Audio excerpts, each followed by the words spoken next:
Qu'est-ce que l'islam chiite?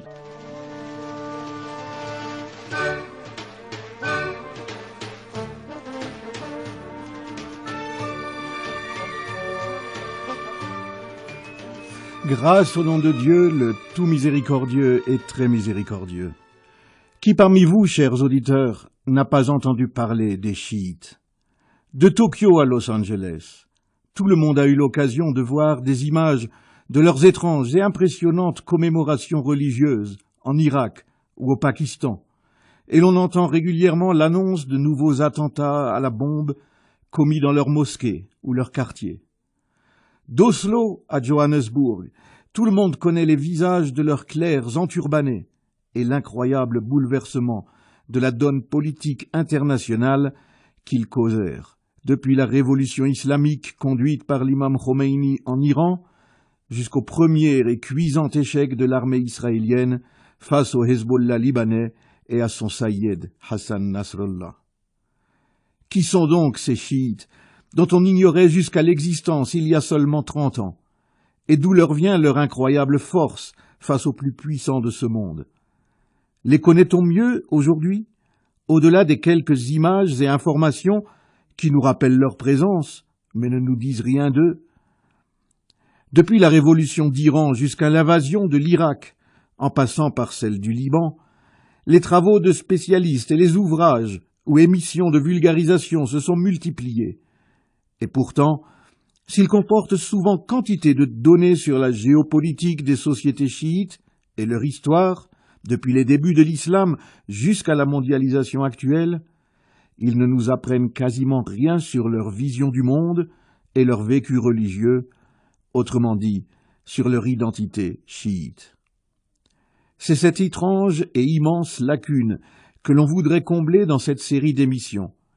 qui voudrait apporter des réponses à quantité de questions que les uns ou les autres se posent et reposent sans trouver dans les livres ni les médias de quoi satisfaire leurs interrogations, des questions qui relèvent toutes d'une unique et fondamentale question mère: qu'est-ce que l'islam chiite?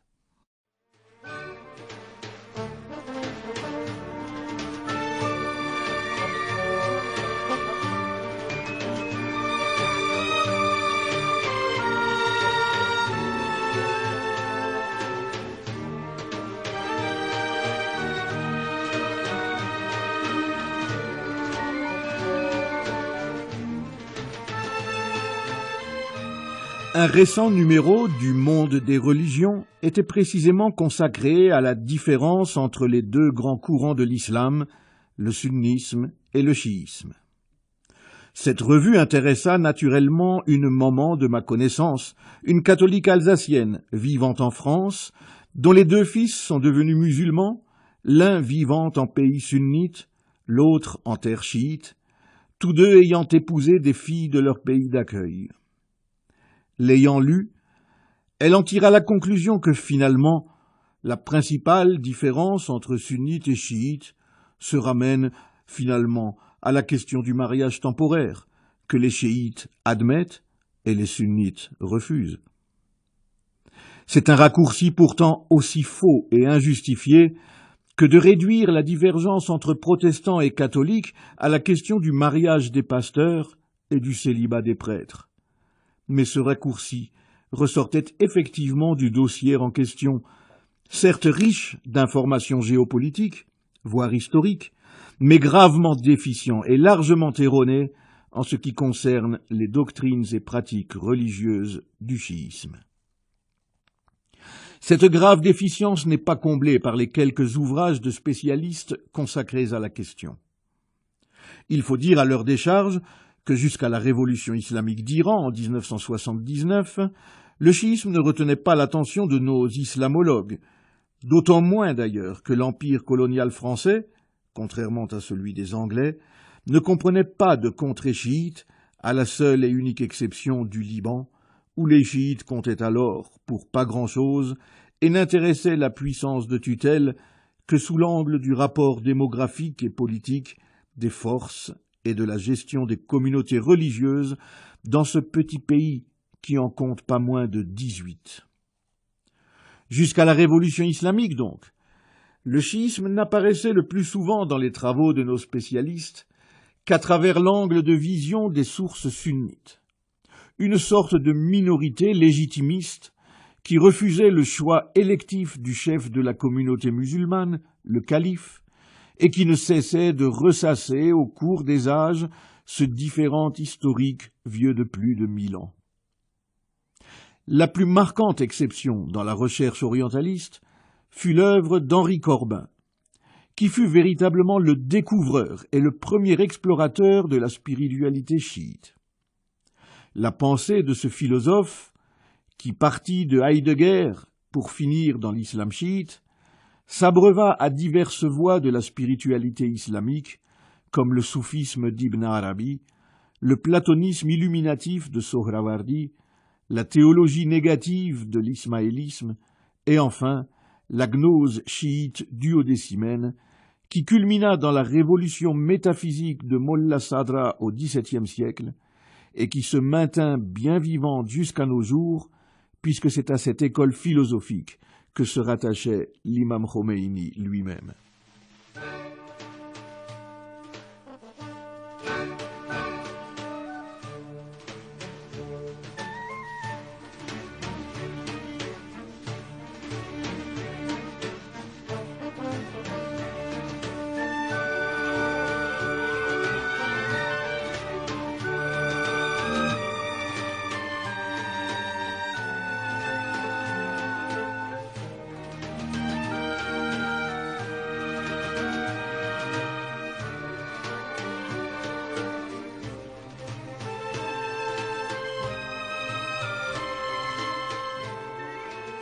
Le premier volume de la somme d'Henri Corbin, intitulé « En islam iranien »,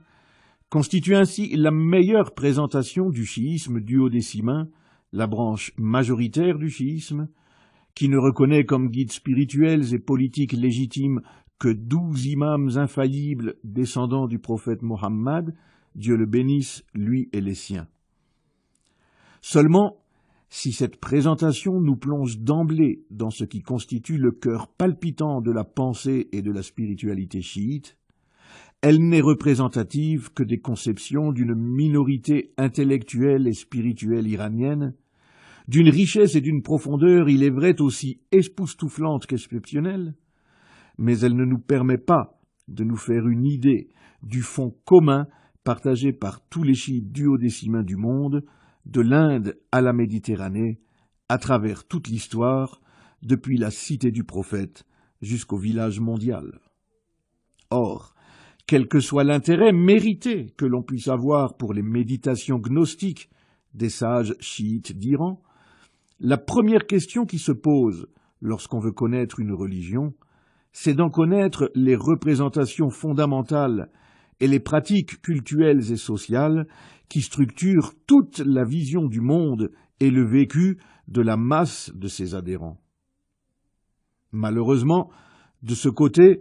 non seulement les ouvrages écrits après la révolution islamique d'Iran n'ont pas comblé le manque laissé par ceux d'Henri Corbin, mais on peut dire, sans exagérer, qu'ils l'ont même augmenté.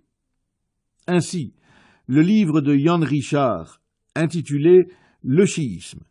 reste d'une part, et malgré la généralité de son titre, toujours centré sur l'Iran, les chiites arabes et indo-pakistanais n'ayant sans doute pas encore, au moment de sa rédaction, fait suffisamment parler d'eux pour retenir l'attention. D'autre part et surtout, il relève plus de l'essai journalistique que de l'étude académique, cherchant à impressionner le lecteur par des scoops et des effets de zoom, plutôt qu'à lui faire vraiment connaître et comprendre la confession annoncée par son titre. Pis encore, d'une certaine manière, quoique bien plus sérieux et moins médiatique, le livre de Mohammad Ali Amir Moezi et Christian Jambet, intitulé « Qu'est-ce que le chiisme ?», ne permet absolument pas de répondre un tant soit peu à la question qu'il pose, en tout cas pas d'une manière en laquelle le commun des chiites pourrait se reconnaître.